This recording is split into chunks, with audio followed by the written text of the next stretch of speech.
এই বিজ্ঞানের যুগে এমন কিছু কিছু ঘটনা ঘটে যা নিজের চোখে না দেখা পর্যন্ত বিশ্বাস করাই যায় না।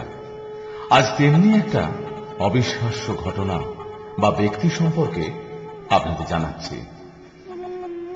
হ্যাঁ, ইনি শ্রী গোবিন্দ আচার্য।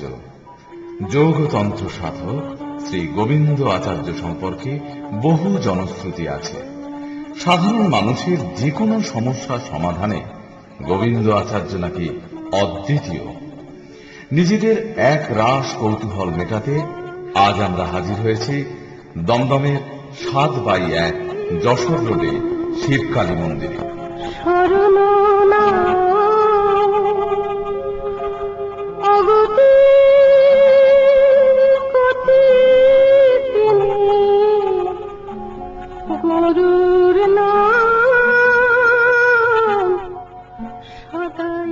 যথারীতি প্রতিদিনের মতো আজও এখানে অসংখ্য মানুষ হাজির।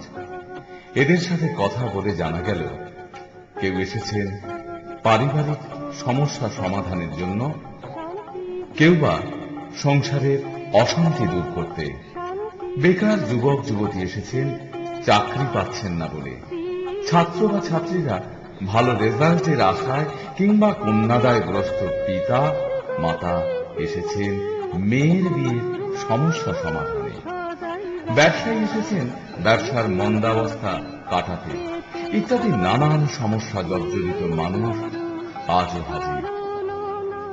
কি এদের মুখেই শুনবেন নাকি ওনাদের সমস্যার কথা বা গোবিন্দ আচার্য সম্পর্কে ওনাদের অভিজ্ঞতা? শোনাব, কিন্তু তার আগে গোবিন্দ আচার্যের মুখে প্রয়োজনীয় কিছু কথা।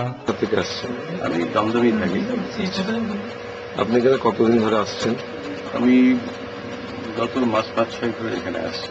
আমার বিভিন্ন রকম কাজে যে বাধা বিঘ্ন হচ্ছে সেই ব্যাপারে আমি আচার্য ঠাকুরের কাছে এসেছি। আমি আগে ওনার বাবার কাছে এসেছিলাম এবং উনি যা যা বলেছিলেন সেটা সঠিকভাবেই মিলেছিল, যে কারণে সেই বিশ্বাসে আমি আরেকবার এসেছি। এবার বিশ্বাস হলো তো? তাই আপনাদেরও বলি, জীবনে চলতে গেলে সমস্যা আসবেই। যে কোনো সমস্যা সমাধানের জন্য সোজা চলে আসুন দমদম ৭/১ যশোর রোড শিবকালী মন্দির তথা গোবিন্দ আচার্যের বাড়িতে। বিস্তারিত জানতে ফোন করুন